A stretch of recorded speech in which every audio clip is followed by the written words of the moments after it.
తాకట్టులో ఉన్న బంగారాన్ని విడిపించి ఆ రోజున్న మార్కెట్ ధర కట్టి మిగిలిన డబ్బును మీకు అందిస్తుంది కొమ్మూరి గోల్డ్. హాయ్, నమస్తే. నా పేరు doctor hypno Padma Kamalakar, counselling psychotherapist, hypnotherapist, family and marriage health councillor. మా ఇన్స్టిట్యూట్స్ రాజమండ్రి, హైదరాబాద్లో ఉన్నాయి. ఈరోజు మ్యారేజ్ అయ్యాక చాలామంది సెక్స్ పరంగా ఎలా ఉండాలి ఏంటి అనేది తెలియక అయోమయంలోకి వెళ్ళిపోయి డివోర్స్ వరకు వెళ్ళిపోతున్నారు. ప్లస్ అర్థం కావట్లేదు. మ్యారేజ్ అనేది ఈ ప్రపంచాన్ని ఒక అద్భుతంగా ముందుకు తీసుకెళ్ళేది.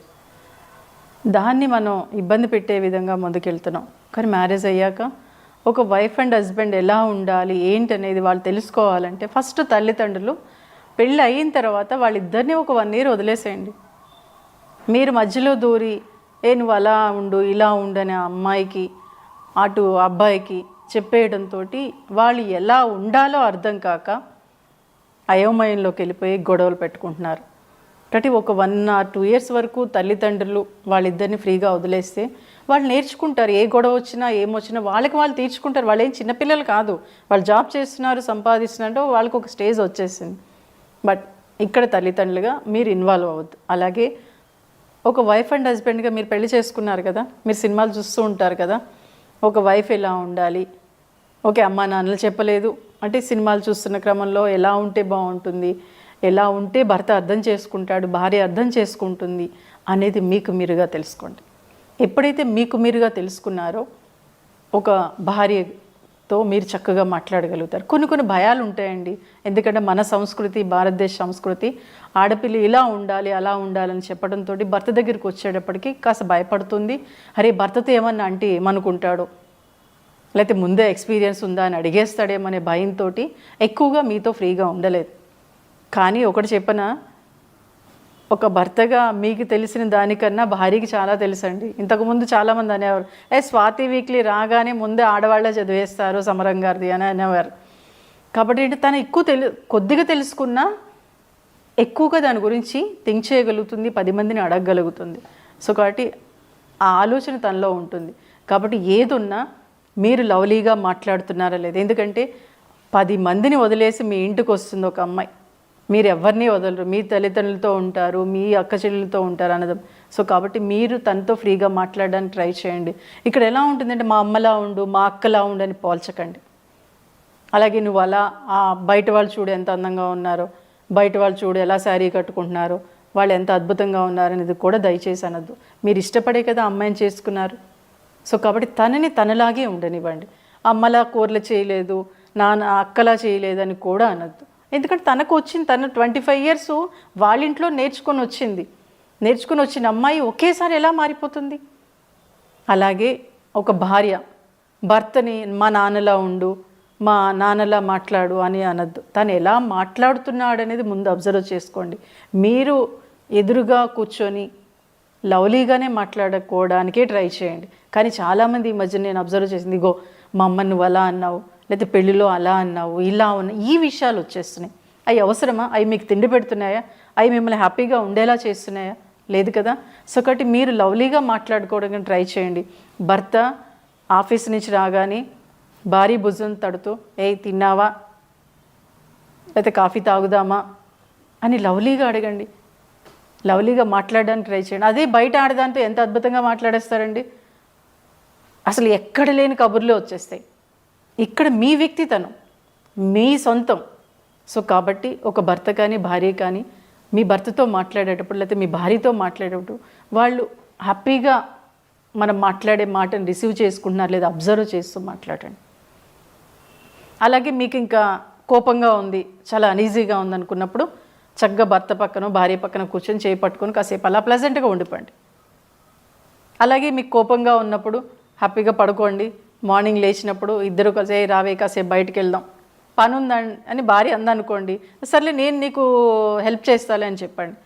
అలాగే ఇద్దరు కలిసి అప్పుడప్పుడు అంటే చాలామంది ఏంటంటే పెళ్ళి అయిపోయి పిల్లలు పుట్టేశారు, ఇంకా మాకు సెక్స్ కోరికలు ఏముంటాయని అంటారు. ఏం కాదండి, హ్యాపీగా ఎక్కడికైనా వెళ్ళండి. ఇద్దరు కలిసి ఒక అద్భుతమైన ప్రపంచాన్ని సృష్టించుకునేది మీ చేతుల్లోనే ఉంది. ఓకే, నేను చాలా వీడియోస్లో చెప్పాను, ఇప్పుడు కూడా మరలా చెప్తున్నాను. ఇద్దరు కలిసి స్నానం చేయండి, ఇద్దరు కలిసి చక్కగా బయటికి వెళ్ళండి. ఎక్కడికి వెళ్తారో మీ ఇష్టం అది.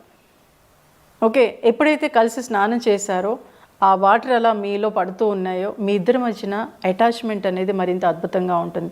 అలాగే చాలామంది జెంట్స్ ఏం చేస్తారంటే, అరే నా భార్య నాకు సహకరించట్లేదు, ఇష్టమైన భంగిమలో ఉండటం లేదు అని చాలామంది జెంట్స్ కంప్లైంట్ చేస్తూ ఉంటారు. బట్ మీరు అసలు చెప్తేగా మీ భార్యకి, బయట దానితో చెప్పినప్పుడు మీ భార్యతో మీరు ఎందుకు చెప్పరు? కాబట్టి మీ భార్యతో మీరు తన స్నేహపూర్వకంగా చాలా ఫ్రీగా మాట్లాడడానికి ప్రయత్నం చేయండి.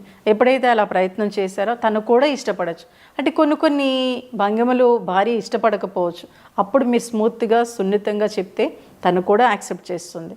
అలాగే ఏంటంటే ఎప్పుడూ కూడా ఎలా ఉంటుందంటే, పూర్వం పెళ్ళయిన తర్వాత హనీమూన్కి అని చెప్పేసి ఇప్పుడు కూడా ఎక్కడెక్కడో ఊటీ కొడైకెనాల్ ఏదో మంచి మంచి ప్లేసులకి లేకపోతే యూఎస్ఓ ఎలా పంపించేస్తుంటారు. అది కాదు.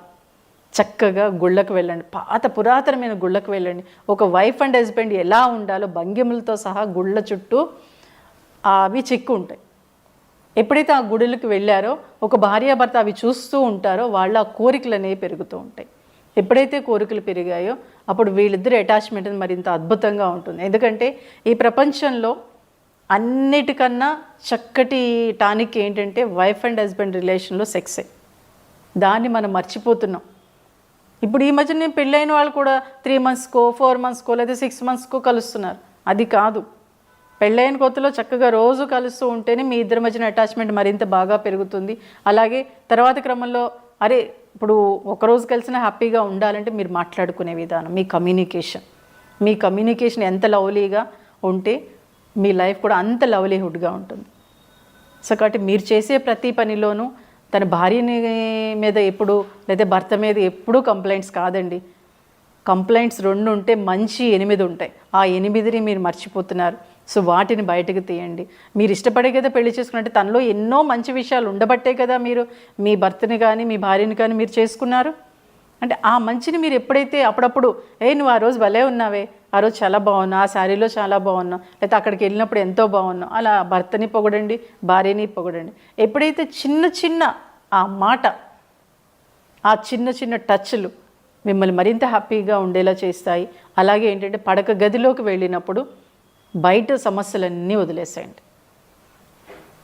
ఎప్పుడైతే చాలామంది మగాడు కానీ ఆడది కానీ ఇంట్లోకి లోపలికి చక్కగా పడుకుందామని వెళ్ళేటప్పటికి ఆ రోజు ఇలా ఉన్నాం, ఈరోజు ఇలా చేసావు, లేకపోతే దీనికి ఇది కావాలి అని బెడ్రూమ్లో మొదలు పెడతారు. ఆ ఎట్టి పసులు చేయదు. చక్కగా లవ్లీగా మాట్లాడుకోండి, సరదాగా మాట్లాడలేదు. సినిమాలో మంచి సీన్ ఏమైనా మీకు నచ్చిందంటే అప్పుడు కాసేపు మాట్లాడుకోండి.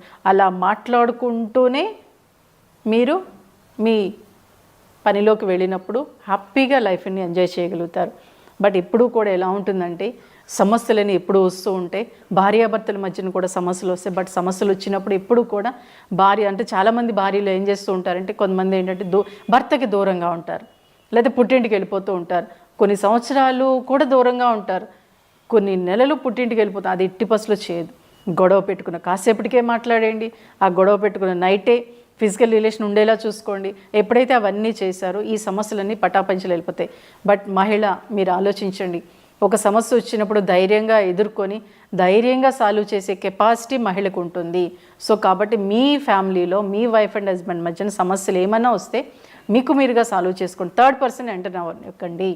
మీరిద్దరే కూర్చొని సాల్వ్ చేసుకోండి ఏ సమస్య వచ్చినా కానీ. అలా ఎప్పుడైతే సాల్వ్ చేసుకున్నారో మీరు మరింత అద్భుతంగా ఉండగలుగుతారు. ఇంకొకటి కూడా ఉండాలి, మన ఇంటికి ఎన్ని కీస్ ఉంటాయండి? 2 కీస్ కంపల్సరీ ఉంటాయి కదా. ఒకటి భార్య దగ్గర, ఒకటి భర్త దగ్గర ఉంటాయి. అంటే చాలా ఫ్రీగా ఏదైనా మనం తీసుకొని లోపలికి వచ్చేయచ్చని భార్య భర్త అనుకుంటారు కదా. అలాగే మీ ఫోన్లో మీరు లాక్ పెట్టుకోకండి.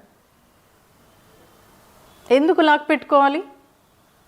భార్య అయినా సరే భర్త ఫోన్ తీసేలా ఉండాలి, భార్య ఫోన్ భర్త తీసేలా ఉండాలి, భర్త ఫోన్ భార్య తీసేలా ఉండాలి. లాక్ అవసరమా? మీ ఇద్దరి మధ్యన అది ఉంటే మటుకు కొంతకాలం లాక్ లేకపోయినా సరే మీ ఫోన్ ఎవరు ముట్టుకోరు, మీ భర్త కానీ మీ భార్య కానీ. మీ ఇద్దరి మధ్యన రహస్యాలు ఏముంటాయి చెప్పండి? ఓకే, ఎప్పుడోదో ఉందని ఇప్పుడు కూడా ఉండాల్సిన అవసరం లేదు కదా. ఏదైనా ఉన్నా చక్కగా మాట్లాడుకోండి. ఎప్పుడైతే అలా మాట్లాడుకున్నారో, ఎప్పుడైతే లాక్ లేదో మీరు హ్యాపీగా మీ ఫ్యామిలీని లీడ్ చేయగలుగుతారు. అలాగే భార్యాభర్తల మధ్యన కొన్ని విషయాల్లో ఏది బాగుంటుంది, ఏది మంచిగా ఉంటుంది, ఏది చెడుగా ఉంటుందని మీకే బాగా తెలుసు. దాన్ని అద్భుతంగా ముందుకు తీసుకెళ్ళాలి. ఎందుకంటే శ్రీకృష్ణుడు అంతటి వాడే భార్య ఒకసారి వచ్చి అదే ఫంక్షన్కి వెళ్ళాలి అంటే, నాదా ఇన్ని చీరలో ఏ చీర కట్టుకోను అని అంటుంది. అప్పుడు ఏం చేస్తాడంటే ఒక చీర తీసి ఇస్తాడు. పాపం ఎంతో హ్యాపీగా వెళ్ళిపోతుంది రుక్మిణి. వెళ్ళిపోయిన తర్వాత నారదుడు అడుగుతాడు, ఏంటి స్వామి ఆ చీర తీసిచ్చారంటే, అది వాళ్ళ నాన్న పెట్టిన చీర అని శ్రీకృష్ణుడు అంతటి వాడే చెప్పాడు. అంటే వాళ్ళ నాన్న పెట్టిన చీర ఇస్తే ఎంత హ్యాపీగా తను ఫీల్ అవుతుంది. అలాగే మీరు కూడా అప్పుడప్పుడే మీ నాన్న చాలా చక్కగా మాట్లాడతాడే, మీ అమ్మ చాలా ఇదిగా ఉంటుంది, మీ తమ్ముడు ఇలా చిన్న చిన్నవి ఒక చిన్న మాట మీరు ఎప్పుడైతే మాట్లాడారో మిమ్మల్ని నెత్తి మీద పెట్టుకొని చూసుకుంటుంది భార్య. సో కాబట్టి ఫిజికల్ రిలేషన్కి ఎప్పుడు దూరంగా ఉండదు భార్యాభర్తలు. అలాగే మీ కమ్యూనికేషన్ సరిగ్గా ఉండేలా చూసుకోండి. మీ టచ్ కూడా అప్పుడప్పుడు చిన్న చిన్న లవ్లీ మాటలు మాట్లాడుకోండి. ఎందుకంటే మీరు భార్యాభర్తలు, బయట వాళ్ళు కాదు. మీరు మాట్లాడుకు ఇంకెవరు మాట్లాడతారు? మీ భార్యతో మీరు బాగా మాట్లాడండి, మీ భర్తతో మీరు బాగా మాట్లాడండి. అప్పుడప్పుడు చిన్న చిన్న చిలిపి కోరికలు. ఎందుకంటే కిచెన్లో భార్య ఉన్నప్పుడు వెనక నుంచి భార్యని వాటేసుకుంటేనంటే చాలా హ్యాపీ ఫీల్ అవుతుందంట. మీరందరూ చేస్తారు. మీ భార్యాభర్తలు హ్యాపీగా ఉంటారని ఆశిస్తూ థ్యాంక్ యూ.